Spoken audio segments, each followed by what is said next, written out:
ዲሴምበር 25 የዕለቱ መልእክት ርዕስ ቃሉና ምሪት። ኢየሱስም በይሁዳ ቤተልሔም በንጉሥ በሄሮድስ ዘመን በተወለደ ጊዜ እነሆ ሰብአ ሰገል የተወለደው የአይሁድ ንጉሥ ወዴት ነው? ኮከቡን በምስራቅ አይተን ልንሰግድለት መጥተናልና እያሉ ከምስራቅ ወደ ኢየሩሳሌም መጡ። ንጉሥ ሄሮድስም ሰምቶ ደነገጠ፣ ኢየሩሳሌምም ሁሉ ከእርሱ ጋር። የካህናትንም አለቆች የሕዝቡንም ጻፎች ሁሉ ሰብስቦ ክርስቶስ ወዴት እንዲወለድ ጠየቃቸው። እነርሱ አንቺ ቤተልሔም የይሁዳ ምድር ከይሁዳ ገዦች ከቶ አታንሽም፣ ሕዝቤን እስራኤልን የሚጠብቅ መስፍን ከአንቺ ይወጣልና ተብሎ በነቢይ እንዲህ ተጽፏልና በይሁዳ ቤተልሔም ነው አሉት።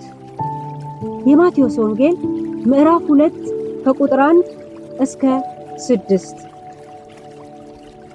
ጌታችን ኢየሱስ በቤተልሔም በተወለደ ጊዜ ወደ እርሱ መጥተው ከሰገዱት መካከል ሰብአ ሰገል ተጠቃሾች ናቸው። እነዚህ ጠቢባን በኮከብ ምሪት አማካኝነት ተመርተው ብዙ ከተጓዙ በኋላ የሚመራቸው ኮከብ ሲሰወርባቸው ግራ ተጋቡ። ከዚያም ንጉሥ ሊወለድ የሚችለው ከነገሥታት ግቢ ነው በማለት አስበው ወደ ሄሮድስ ዘንድ ሄዱ። ይህን የሰማው ሄሮድስ ደግሞ ከድንጋጤው በኋላ ቃሉን የሚያውቁት ዘንድ በመሄድ ክርስቶስ የት እንደሚወለድ ጠየቃቸው። እነርሱም በቤተልሔም እንደሆነ ምላሻቸውን ሰጡ። ሰብአ ሰገል ምሪት አላቸው፣ ነገር ግን ቃሉ አልነበራቸውም። የካህናት አለቆችና ጻፎች ደግሞ ቃሉ አላቸው፣ ሆኖም ምሪት የላቸውም። አጠገባቸው ምን እየተከናወነ እንዳለ አያውቁም ነበር።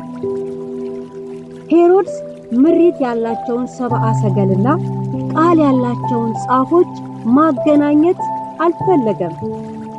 ይልቁንም ለሰብአ ሰገል ስውር ተልእኮ ሲሰጣቸው እንመለከታለን።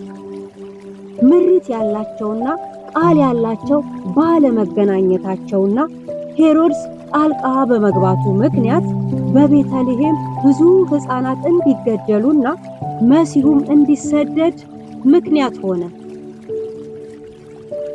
የጌታችንና የመድኃኒታችን የኢየሱስ ክርስቶስን አገልግሎት ስንመለከት ለምሪትና ለቃሉ ያለው ስፍራ ሚዛናዊ ነበር። በምሪት ይንቀሳቀሳል፣ ቃሉን ደግሞ ይሰብካል። እንግዲህ በእግዚአብሔር ስም የተጠራን የእግዚአብሔር ልጆች ሚዛናዊ የክርስትና ኑሮ መኖር ሲገባን ምሪትን ብቻ እንጂ ለቃሉ እምብዛም ትኩረት የማንሰጥ ወይም ዋናው ቃሉ ነው በማለት ምሪት አያስፈልገኝም የምንል ከሆነ ሁለቱም ጋር ጉድለት ይታያልና ሊስተካከል ይገባል።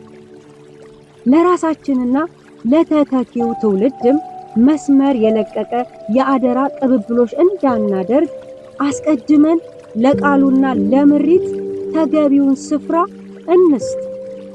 ቃሉም ምሪቱም የተሰጡን ለሕይወትና እግዚአብሔርን ለመምሰል እስከሆነ ድረስ ሁለቱም ያስፈልጉናል፣ አይነጣጠሉም።